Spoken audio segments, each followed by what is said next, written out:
não parar, não precipitar e não retroceder. Então dizer para esse cara, sabe quando nós vamos parar? Nunca. Nunca na sua porca vida. Né?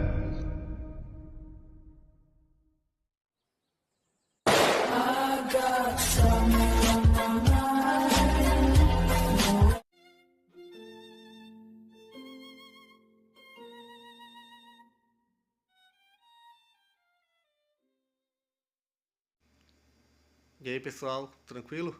Então vem aqui antes do vídeo começar, pedir para vocês se inscreverem, quem não for inscrito, compartilhar, curtir, comentar. Quem puder seja membro do canal, que isso ajuda bastante. Tem também o link do Apoia-se. Quem puder ajudar nosso canal e apoiar financeiramente vai ser muito bem-vindo. Mas o mais importante é transmitir o conteúdo e os conhecimentos do professor Olavo de Carvalho para mais e mais brasileiros. Então compartilhe e ajude aí nossa causa. Muito obrigado a todos os membros, apoiadores do canal. Fico muito feliz. Tenho certeza que a gente está no caminho certo. Então fiquem com o vídeo e até mais. Valeu! Rodrigo Lacroix. Na medicina ocidental moderna, a determinação da exposição a algum fator de risco para o desenvolvimento das doenças e a avaliação de grau de risco para o surgimento de doença é a pedra de toque não somente da pesquisa médica, mas também da terapia médica moderna. Como o senhor avalia os estudos epidemiológicos da medicina? Através dos estudos de coorte, de prevalência e de ensaios clínicos aleatórios, seria possível verificar a ação real das variáveis estudadas, como, por exemplo, o efeito cigarro nos genes do carcinoma pulmonar ou dos flavonoides na prevenção da aterosclerose? Em caso negativo, onde estaria o defeito intrínseco da abordagem epidemiológica contemporânea? Bom, o defeito intrínseco da abordagem epidemiológica é que ela não se aplica a nenhum caso concreto. Quer dizer que eu me lembro a história do Darcy Ribeiro, que ele estava lá com câncer, né? E daí informar, não, esse câncer que você tem 30% de casos em que ele é autorremissivo, ele cura sozinho. Ele pensou, falou, tô nessa. Saiu do hospital, foi para casa e viveu mais 40 anos. Então, mas ele estava nessa porque ele decidiu, Ele podia estar nos 70%, não nos 30%. Tá certo? Em segundo lugar, você precisa ver que a avaliação de risco é uma coisa enormemente arriscada. Sobretudo, quando você avalia esses riscos isoladamente e não os compara com outros. Por exemplo, essa semana mesmo eu estava falando no True Outspeak. Quantas pessoas morrem de câncer por ano? São 600 mil. Quantas morrem por causa da medicina, por erros médicos, causas iatrogênicas? 1 milhão. Então, a medicina já ficou mais perigosa do que o câncer. Então, na verdade, a medicina é, nos Estados Unidos, a maior causa de morte que existe. Então, agora se você pega, olha aqui, se você fumar, você tem um risco de 0,0000% de morrer. Agora, se eu consultar você, eu tenho um risco muito maior. Então, o risco, veja, risco estatístico, o que é uma probabilidade? Uma probabilidade é uma necessidade limitada. Isso é uma coisa, tem que acontecer, mas não sempre. Acontece com uma frequência X. A probabilidade ela tem que ser quantificada, porque probabilidade não quantificada significa nada. Tá certo?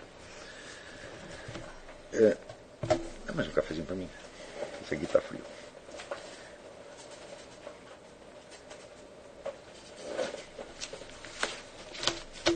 Ora, a probabilidade, se ela é estatística, ela só tem significado concreto se for comparativamente a outros riscos.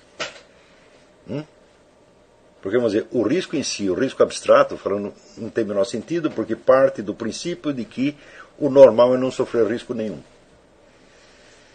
Agora, existe alguma vida humana sem risco? Não. Não é isso? Então, isso quer dizer, se você diz que tem um risco de 1%, 2%, 3%, esta estatística em si mesma, ela não significa nada. um risco só vale alguma coisa em comparação com outro risco. Está entendendo? Por exemplo, por que nós sabemos que é perigoso viver no Rio de Janeiro? Porque nós sabemos que vivendo em outras cidades você corre menos risco. Agora, se o Rio de Janeiro fosse a única cidade do mundo, né, então você não pode dizer que aquilo é perigoso. Por quê? Porque você não tem padrão de comparação. Você está arriscado a levar uma bala perdida na cabeça, porque é da natureza das coisas você levar uma bala perdida na cabeça. Sabe aquele negócio, para morrer basta estar vivo? Qual é o risco de morte que nós sofremos? É de 100%. Né? Então, quer dizer que isso não significa nada. Agora, se tem um outro lugar onde as pessoas estão vivendo um pouquinho mais, bom, começou a significar algo. Acontece que este pessoal da epidemiologia, eles vivem hoje de buscar riscos hipotéticos.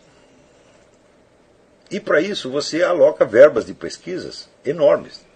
Então, quer dizer, para você obter a verba, você já precisa provar que existe um risco do risco e que vale a pena estudar aquilo. Então o resultado, toda hora estão produzindo riscos e mais riscos e mais riscos e mais riscos. Eu digo, peraí, e a comparação, quando é que vocês vão fazer? Não vão fazer nunca. Então assim, olha, meu filho, se você come feijão, você corre um risco de X%, então, melhor não comer. Se você come açúcar, corre o risco daquilo. E peraí, mas soma tudo, veja o conjunto dos riscos. E daí você vê que algumas coisas que você está chamando de riscos não são riscos de maneira alguma. Agora, o dado estatístico isolado de outros dados estatísticos, isso faz-me rir. Isso vamos dizer, é uma debilidade mental, isso é uma deformidade mental. Tudo o que é estatístico é por natureza comparativo. Agora, se você está comparando, vamos dizer, um risco de X% com a hipotética ausência de risco, então você está supondo que ninguém jamais corre risco algum, somente as pessoas que estão dentro daquele caso. Então, quer dizer, esta é a falha metodológica fundamental. Não existe risco de 1%, de 2%, 3%, só existe risco comparativo. E nesse sentido, eu digo, o maior risco é submeter-se a qualquer tratamento médico de qualquer natureza que seja.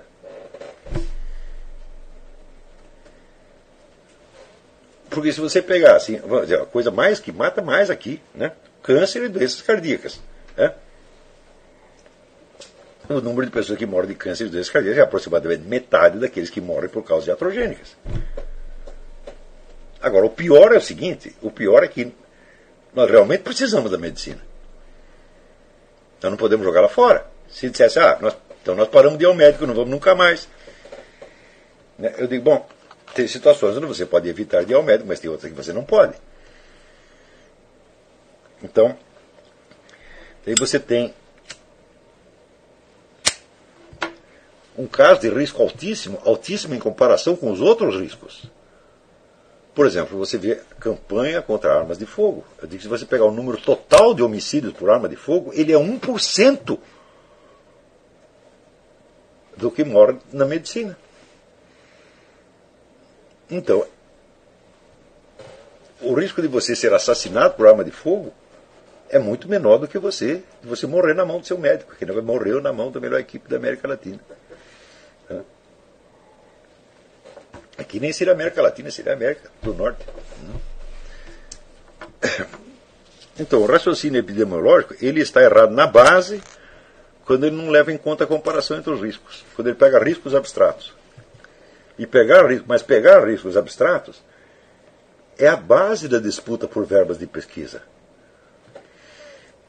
Então, quer dizer, o sistema de produção do conhecimento está viciado. Mais ainda, esses riscos estatísticos, eles tão logo são descobertos, eles são usados em campanhas para mau controle social. Então, por exemplo, como é o negócio do cigarro, começou com o cigarro, depois foi para o fumo passivo, agora tem o fumo de terceiro grau. O que é? O sujeito que fumou lá fora, mas ele traz partículas de nicotina na roupa e pode matar as pessoas em torno. Há um risco de 0,0. Então, claro, se você disser que há um risco de X%, por pequeno que seja, o médico é obrigado a prevenir você.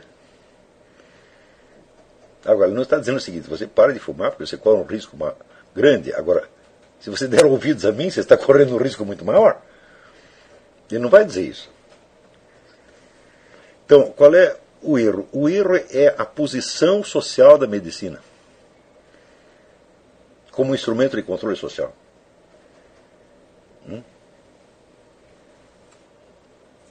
Então, e também a própria concepção do Estado como aquele que deve proteger a comunidade contra todos os riscos possíveis e imagináveis.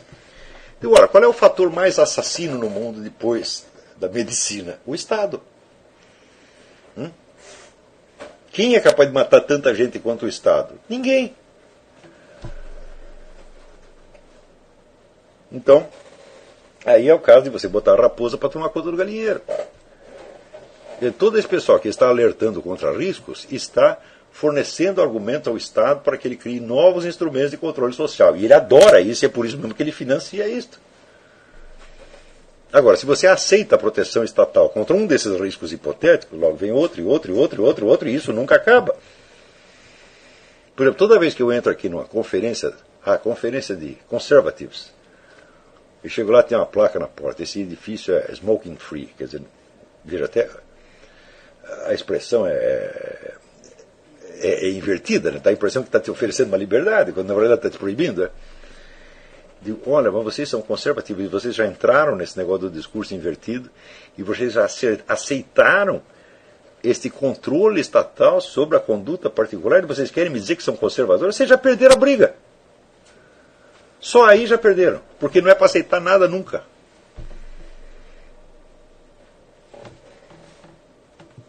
Olha, a primeira proteção estatal que eu quero é proteção estatal contra o próprio Estado. Isso é a base da Constituição americana. A Constituição foi feita para proteger as pessoas contra os próprios autores da Constituição. Olha que coisa maravilhosa, né? É que nem eu, no meu programa Flow Speak, eu começo rogando a Deus não proteção a mim, eu rogo proteção aos meus inimigos contra mim. Entendeu? E o Estado americano foi feito nesta base, rogando a Deus que protegesse as pessoas contra o próprio Estado. E isso é o principal. E o resto as pessoas se viram, pô. Viram esse exercíciozinho que eu dei sobre o socialismo hoje para vocês, sobre a economia? Veja, basta um pouco desse exercício, tá certo? Para você ver que o método certo de controle da sociedade humana, Deus já inventou, chama-se o amor ao próximo. E ele já é a base. Não é que o amor ao próximo deve... Você pensa que o amor ao próximo deve viver apaixonado pelas pessoas, dando beijinho, fala, não é. Ele é a natureza das coisas, ele já existe, ele já funciona. Todo mundo está sendo movido pelo amor ao próximo. E claro que falha, muitas vezes falha, digamos que tenha 20% de falha. O amor vira ódio. Acontece. Mas, em geral, ele prevalece. E ele é o controle social. Então, para que precisa haver uma outra entidade que diz, não, agora não vai amor ao próximo, agora é a organização racional da sociedade. Eu digo, isso aí é o diabo, pô. Você não é capaz de organizar nem você mesmo. Você olha a vida de Stalin, olha a vida de Fidel Castro, né? Olha a organização que eles tinham nas suas famílias. Olha, a minha família é uma bagunça. Né? Mas não tem desrespeito, não tem um matando o outro, não tem isso, você está entendendo? Se eu não tivesse nem isso, eu não teria cara para comparecer aqui diante de você para falar um negócio desse. Né? Agora, você vai ver lá, filho do Fidel Castro fugiu para Miami. O regime é tão bom que até a filha do cara foge.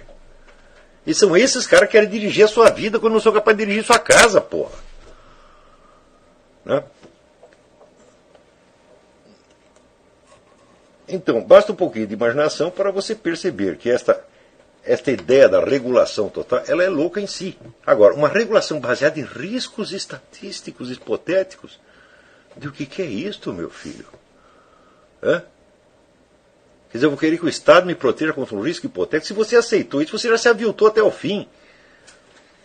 Sobretudo porque aquele que está te oferecendo aquele através do qual o Estado oferece a proteção, é ele próprio um risco. Quer dizer, eu já tinha visto isso no Brasil, no tempo que eu editava a revista médica. O Dr. Carlos da Silva Lacaz, que era um grande epidemiologista, já tinha chegado a essa conclusão. Falou, a coisa mais perigosa que tem é a medicina. Isso nos anos 60. Agora, aqui nos Estados Unidos, com essa estatística que eles fizeram em 2006, isso aqui é um negócio de arrepiar os cabelos. Agora, aqui ainda tem um negócio, veja, que não tem no Brasil. Aqui você tem outra coisa que ainda é pior do que médico, que é advogado. Então está todo mundo louco para processar o médico e meter ele na cadeia, e ele vai para a cadeia. E mesmo assim ainda mora 1 milhão de pessoas. Agora, imagina no Brasil, onde é impossível você condenar um médico por qualquer coisa.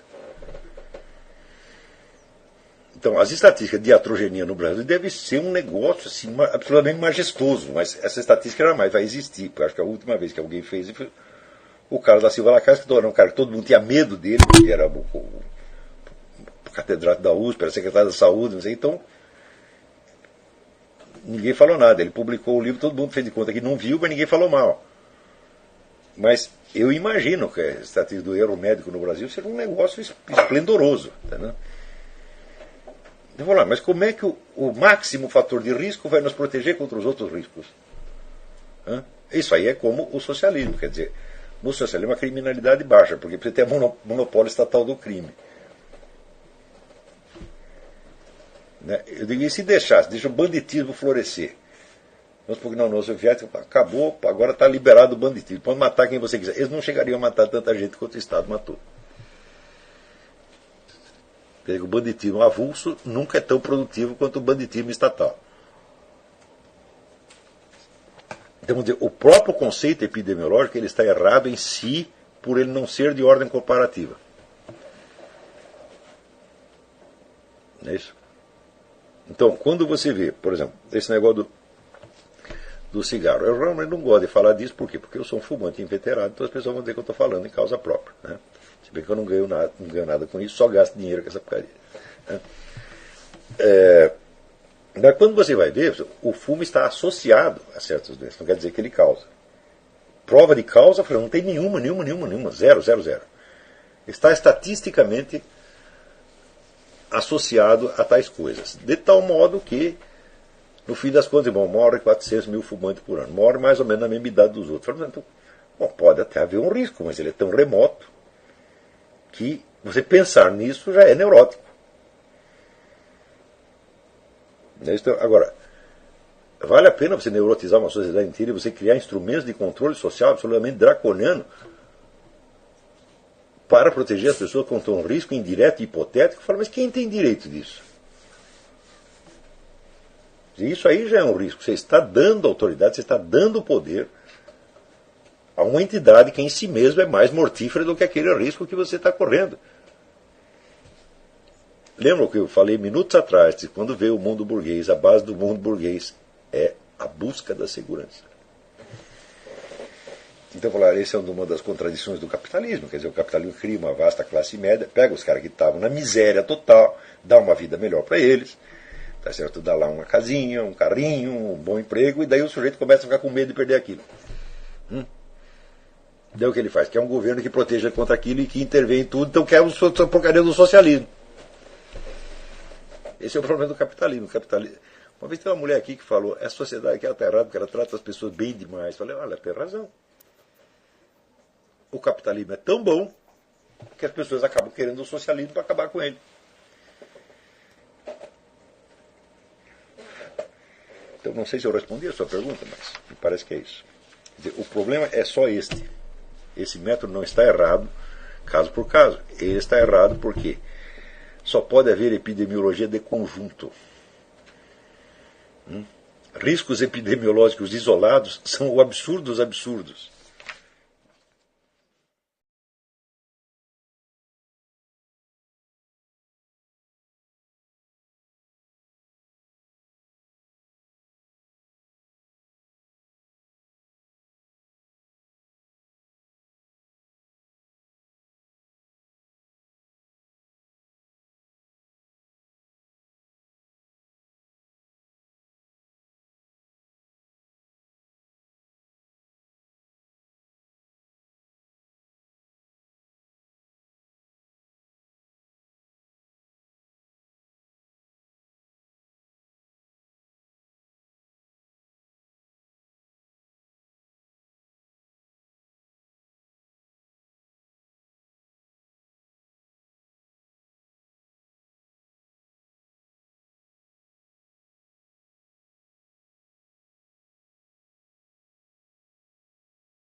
Chegamos a mais um final de uma aula, de um vídeo. Espero que tenham gostado.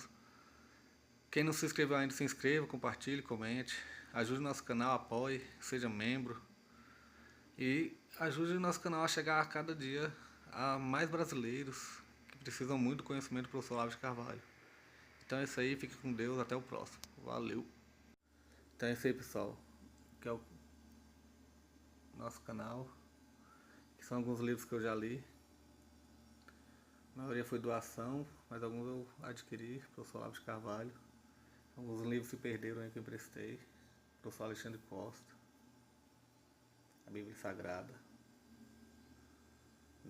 10 lições sobre Karl Marx.